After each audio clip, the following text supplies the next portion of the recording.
जिसका दुनिया भर के बाजारों में असर भी दिखा। हालांकि ट्रंप की इस खुशी पर कुछ ही घंटे बाद ईरान ने पानी फेर दिया। ईरान ने तुरंत ट्रंप के दावे की हवा निकाल दी। तेजी से जो खबरें आ रही थीं कि अगले 2 से 3 दिन के अंदर स्विट्जरलैंड में जिनेवा शहर में अमेरिका और ईरान के बीच शांति समझौते पर दस्तखत होने वाले हैं। ऐसे कयास लगाए जा रहे थे कि दस्तखत अमेरिकी राष्ट्रपति डोनाल्ड ट्रंप के जन्मदिन यानी कि 14 जून को होंगे। लेकिन इस पर तीखा पलटवार करते हुए ईरान ने साफ कह दिया कि ऐसा कुछ नहीं होने जा रहा है, यह सिर्फ ट्रंप के हसीन सपने हैं। अब चाहे अमेरिका या फिर ट्रंप कुछ भी दावे करें, फिलहाल तो यह बस ईरान पर प्रेशर टैक्टिक्स ही नजर आ रही है। आप खुद सोचिए ना कि समझौते का दावा हो रहा है, ट्रंप के दिमाग में भी दिन तय है, शर्तें भी तैयार कर ली गई और कहा जा रहा है कि ईरान भी इन पर सहमत है। लेकिन ईरान डील की खबरों को गलत बता रहा है। जिन मुद्दों पर पेच फंसा है, अब वो कौन कौन से मुद्दे मैं आपको ये बताने की कोशिश करता हूं। इस डील में सबसे बड़ी अड़चन है ईरान का न्यूक्लियर प्रोग्राम। जिस अस्थायी समझौते के ड्राफ्ट का ट्रंप दावा कर रहे हैं, उसके मुताबिक ईरान कभी परमाणु हथियार डेवलप, प्रोडक्शन, खरीद या हासिल नहीं करेगा। लेकिन दूसरी तरफ ईरान का कहना है कि दोनों देश अपने बीच चल रहे सीजफायर को 60 दिनों के लिए बढ़ा देंगे और परमाणु कार्यक्रम पर अंतिम दौर में बातचीत होगी। हालांकि पहले की बातचीत में न्यूक्लियर प्रोग्राम को लेकर ईरान का रुख साफ है कि इस पर ट्रंप से बात नहीं होगी। इसके अलावा अमेरिका चाहता है कि ईरान अपना करीब 440 किलोग्राम 60% इनरिच्ड यूरेनियम नष्ट कर दे। अमेरिका इसे न्यूक्लियर डस्ट कहकर इस स्टॉक को पूरी तरह से हटाने पर जोर दे रहा है, क्योंकि यह हथियार ग्रेड यूरेनियम बनाने की दिशा में बहुत करीब है। लेकिन ईरान इस बात पर अड़ा है कि वो किसी भी अंतिम समझौते के बाद भी अपने देश में यूरेनियम को समृद्ध करने का हक नहीं छोड़ेगा। साथ ही अमेरिका ने जंग के दौरान B-2 बॉम्बर और बंकर बस्टर बमों से ईरान के न्यूक्लियर साइट्स पर हमले किए थे, जिससे सेंट्रीफ्यूज, टनल, एंट्रेंस और उपकरणों को काफी नुकसान पहुंचा। नए समझौतों में अमेरिका ने शर्त रखी कि ईरान इन सुविधाओं को पूरी तरह से चालू नहीं करेगा, साथ ही कुछ हिस्सों को डिसमेंटल या फिर IAEA निगरानी में सील करेगा। और यह शर्त अमेरिका की एक मुख्य मांगों में से एक है, क्योंकि इससे ईरान को परमाणु हथियार बनाने की तकनीक क्षमता से दूर रखा जा सकता है। सबसे अहम शर्त यह है, हॉर्मुज स्ट्रेट को लेकर अमेरिका ने प्लानिंग की है। दरअसल जंग के दौरान ईरान ने जवाबी कार्रवाई में स्ट्रेट को बंद कर दिया था, माइंस बिछाए थे और जहाजों पर हमले किए थे, जिससे वैश्विक तेल की आपूर्ति बाधित हो गई, तेल की कीमतें बढ़ी और वैश्विक अर्थव्यवस्था प्रभावित हुई। नए समझौते में अमेरिका चाहता है कि ईरान इस जलमार्ग को व्यावसायिक जहाजों, खासकर ऑयल टैंकर्स के लिए बिना किसी रोक टोक या टोल के खोल दे। लेकिन जो ईरान हॉर्मुज को परमाणु से बड़ा हथियार मानता है, वो इस शर्त पर कितना राजी होगा, यह कह पाना मुश्किल है। इन शर्तों में ईरान के मतलब की बात सिर्फ एक है, और वो ये शर्त है, और वो ये कि शर्त के मुताबिक अमेरिका ईरान पर लगाए गए प्रतिबंधों में सिस्टमेटिक राहत दे देगा। इसे ऐसे समझिए कि ईरान जितनी ज्यादा शर्तें पूरी करेगा, उतने ही उस पर प्रतिबंध हटाए जाएंगे। सबसे पहले तेल निर्यात, बैंकिंग लेन देन और ऊर्जा क्षेत्र से जुड़े प्रतिबंधों में अस्थायी छूट दी जा सकती है, ताकि ईरान अपनी अर्थव्यवस्था को फिर से खड़ा कर सके। इसके अलावा ईरान के विदेशी बैंकों में फ्रीज संपत्तियां और फंड के कुछ हिस्से भी खोले जा सकते हैं। अब शर्त ऐसी है जिस पर ईरान राजी होता नहीं दिख रहा है। लेकिन दूसरी तरफ ट्रंप आज कल में यह शांति समझौता होने का दावा कर रहे हैं। एक इंटरव्यू के दौरान उन्होंने फिर से कहा कि सुप्रीम लीडर खामेनेई भी समझौते के लिए तैयार। बीते 24 घंटे में ईरान और अमेरिका के बीच बातचीत जारी है और इसको लेकर एक बड़ी घटना देखने को मिली। अमेरिकी राष्ट्रपति डोनाल्ड ट्रंप ने ईरान के विदेश मंत्री अब्बास अरागची का सोशल मीडिया पोस्ट शेयर किया। इस पोस्ट में अरागची ने कहा कि अमेरिका से संभावित समझौते को लेकर ईरान पहले से कहीं ज्यादा करीब है। सोशल मीडिया प्लेटफॉर्म एक्स पर ईरान के विदेश मंत्री ने लिखा, इस्लामाबाद समझौता ज्ञापन पर हस्ताक्षर होने में अब पहले से कहीं ज्यादा नजदीक है। इसे अंतिम रूप दिए जाने तक मीडिया को इसकी विषय वस्तु के बारे में अटकलें लगाने से बचना चाहिए। हमारी जिम्मेदारी और पारदर्शी नीति के अनुरूप सभी जानकारी समय आने पर जनता के साथ साझा की जाएगी। तो ये ईरान ने भी थोड़ा दिखाने की कोशिश की है कि वो भी बातचीत की टेबल पर आने को तैयार है और डील करने को तैयार है। लेकिन शर्तें ईरान की अमेरिका की मान लेगा, इस पर कह पाना अभी कुछ भी मुश्किल है। दूसरी तरफ इस जंग की शुरुआत से ही ओवर एक्साइटेड पाकिस्तान के प्रधानमंत्री शहबाज शरीफ अलग दिन में सपने देख रहे हैं। वो दिन में अलग ही सपने देख रहे हैं, बेसिकली ये कहना चाह रहे हैं आपको। उन्होंने एक ही पोस्ट करते हुए उन्होंने आज ही एक पोस्ट करते हुए लिखा कि अमेरिका और ईरान शांति समझौते के बेहद करीब है। अगले 24 घंटों में इसके फाइनल होने की उम्मीद है। पाकिस्तान की उम्मीद कैसे जग रही है, आप जरा देखिए। हम शांति समझौते के बेहद करीब हैं। अगले 24 घंटे में इसके फाइनल होने की उम्मीद है। पाकिस्तान इसके तुरंत बाद शांति समझौते पर इलेक्ट्रॉनिक साइनिंग की तैयारी कर रहा है, जिसके अगले हफ्ते टेक्निकल लेवल की बातचीत होगी।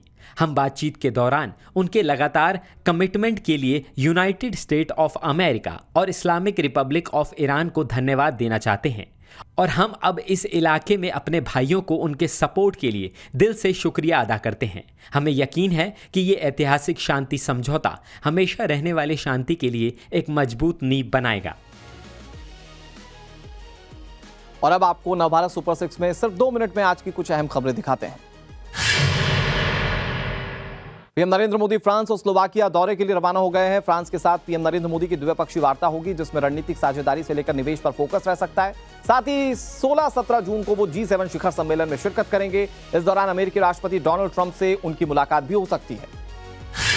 असम के जोरहाट में वायुसेना का ट्रांसपोर्ट एयरक्राफ्ट AN-32 क्रैश हो गया। इस विमान हादसे में एयरफोर्स के 5 स्टाफ शहीद हो गए, जिसमें 2 अग्निवीर वायु भी हैं। क्रैश में को पायलट घायल हैं। एयरफोर्स ने हादसे की जांच के आदेश दे दिए हैं। रक्षा मंत्री ने दुख जताते हुए कहा कि 5 वायुसेना कर्मियों का बलिदान देश याद रखेगा। अखिलेश यादव की बेटी पर सोशल मीडिया पर की गई विवादित टिप्पणी पर सीएम योगी आदित्यनाथ बेहद आहत दिखे। सीएम योगी के निर्देश पर इस मामले पर कई जिलों में एफआईआर दर्ज की गई। आजमगढ़ में सीएम योगी ने कहा कि बेटी के खिलाफ अपमानजनक बात स्वीकार्य नहीं है। साथ ही उन्होंने कहा कि अखिलेश अपने चेलों को भी संयमित भाषा का इस्तेमाल करने को कहें। उत्तर प्रदेश के मंत्री संजय गंगवार के बयान पर विवाद हो गया है। पीलीभीत में गंगवार ने कहा कि पैसे लोगे मोदी योगी से और वोट दोगे अखिलेश को, ये चलने वाला नहीं। गंगवार ने यह भी कहा कि अखिलेश यादव हिंदुओं का वोट लेकर जालीदार टोपी वालों की बात करते हैं। उधर सपा ने पलटवार करते हुए कहा कि बीजेपी हमेशा बांटने की राजनीति करती है। टीएमसी महासचिव अभिषेक बनर्जी की मुश्किलें कम होने का नाम नहीं ले रही हैं। सिलीगुड़ी में उनके खिलाफ एफआईआर दर्ज हो गई है। इधर देर रात कोलकाता में अभिषेक के घर पुलिस पहुंच गई। दरवाजा नहीं खोलने पर ताला तोड़ दिया गया। पुलिस अभिषेक के पीए को खोजने गई थी। कल फर्जी साइन के मामले में अभिषेक को सीआईडी के सामने भी पेश होना है।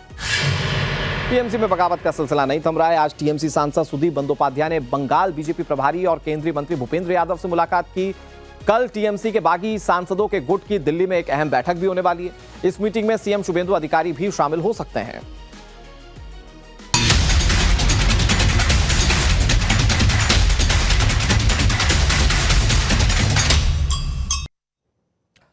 नवभारत सुपर 6 में अब वक्त अगली स्पेशल स्टोरी का। दिल्ली के लोगों के लिए एक बहुत अच्छी खबर है। नोएडा इंटरनेशनल एयरपोर्ट से 15 जून को कमर्शियल उड़ानें शुरू होने जा रही हैं और इस एयरपोर्ट पर पहली फ्लाइट इंडिगो ऑपरेट करेगा। इसके बाद जेवर गौतम बुद्ध नगर में बना ये एयरपोर्ट दिल्ली एनसीआर का दूसरा इंटरनेशनल गेटवे बन जाएगा।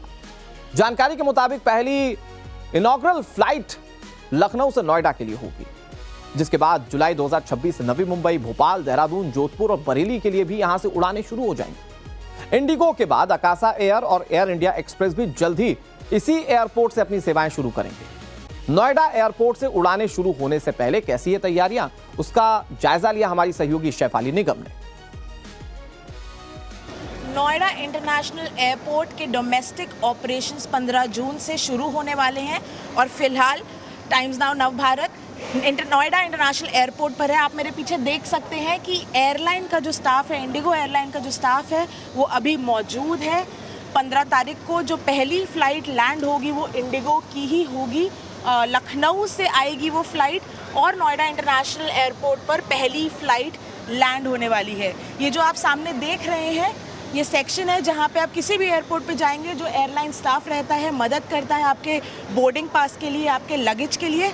पर अगर आपको इस लाइन से बचना है तो क्या कर सकते हैं, आइए ये जो आप सेक्शन देख रहे हैं ये सेल्फ बोर्डिंग पास एरिया है, जहां आपको अपने मनपसंद एयरलाइन जिस भी एयरलाइन में आप ट्रैवल कर रहे हैं वो क्लिक करेंगे। जैसे मैंने एयर इंडिया एक्सप्रेस क्लिक किया है, यहाँ पे आपका डिटेल आएगा, यहाँ पे आपको PNR चेक इन, आपको अपना PNR डालना पड़ेगा और आपके पास यहाँ पे आपका बोर्डिंग पास आपको रिसीव हो जाएगा। अब बोर्डिंग पास रिसीव होने के बाद अब आप आगे क्या करेंगे, कैसे सेल्फ बैगेज आप ड्रॉप करेंगे वो भी हम दिखाते हैं आपको। आगे ये देखिए, यहाँ पे ये जो मशीन आप देख रहे हैं माफ़ी चाहती हूँ, ये जो मशीन देख रहे हैं, जो आपने बोर्डिंग पास वहाँ से लिया है, उसको यहाँ स्कैन करेंगे। यहाँ एक स्लिप आएगी, आप अपना बैग इधर रखेंगे। अगर वो एक परमिसिबल जो 15 किलो की डोमेस्टिक जब आप ट्रैवल कर रहे हैं जो लिमिट होती है उसके अंदर होगी, आप वो स्लिप को अपने बैग में लगाएंगे और वो बैग अपने आप चला जाएगा। आपको किसी भी तरीके से लंबी कतार में लगने की ज़रूरत नहीं है। जब आपका बैगेज चला जाएगा, आप सीधा जाएंगे डोमेस्टिक गेट पे, आप अपना चेक इन कराएंगे और सीधा अपनी यात्रा के लिए प्रस्थान करेंगे। कैमरामैन मनमीत सिंह के साथ शेफाली निगम, टाइम्स नाउ नवभारत। इस दौरान हमारी सहयोगी शेफाली निगम ने नोएडा एयरपोर्ट की सीईओ नीतू सामरा से भी बातचीत की। अब उन्होंने बातचीत में क्या कहा, आपको वो सुनवाते हैं। कॉमर्शियल डोमेस्टिक फ्लाइट्स नोएडा अंतर्राष्ट्रीय हवाई अड्डे से 15 जून को शुरू होने वाली हैं और इसके बारे में कि कैसा इसका ऑपरेशनलाइजेशन होगा, क्या चैलेंजेस फेस कर रहे हैं नोएडा इंटरनेशनल एयरपोर्ट और क्या फ्यूचर प्लान है, इसके बारे में और जानने के लिए हमारे साथ जुड़ी हैं नोएडा इंटरनेशनल एयरपोर्ट की सीईओ नीतू सामरा जी। धन्यवाद टाइम्स नाउ नवभारत से बात करने के लिए।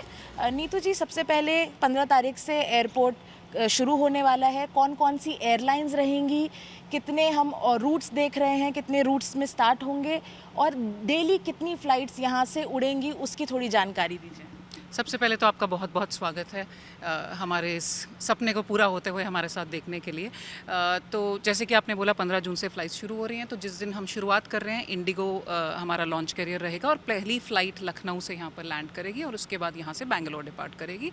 तो 15 जून को हम 3 डेस्टिनेशंस कवर करेंगे 4 फ्लाइट्स के थ्रू, एंड इसके बाद 16 जून को अकासा भी इसको ज्वाइन करेगी और हम 6 flights, 6 departures, 12 flights and 4 destinations हम 16 जून से कवर करेंगे और उसके बाद धीरे धीरे हम इसको रैंप अप करेंगे। तो जुलाई पहुंचने तक तकरीबन 18 से 20 डेस्टिनेशंस इंडिगो और अकासा के साथ मिलके हम कवर करेंगे और पैसेंजर्स को वहां तक उनकी डेस्टिनेशंस तक लेके जाएंगे। तो ये तो थी डोमेस्टिक एयरपोर्ट ऑपरेशंस की बात। अगर हम अंतर्राष्ट्रीय इंटरनेशनल की बात करें तो कब से ऑपरेशन स्टार्ट होने का है, किस तरीका, क्या फ्रेमवर्क है, कब से हम देख सकते हैं कि इंटरनेशनल ऑपरेशंस भी इस एयरपोर्ट से शुरू हो जाएंगे? जी बिल्कुल।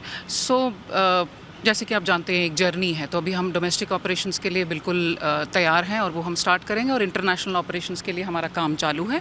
हम एक्सपेक्ट करते हैं कि इस साल के ख़त्म होने से पहले हम इंटरनेशनल ऑपरेशंस भी शुरुआत कर चुके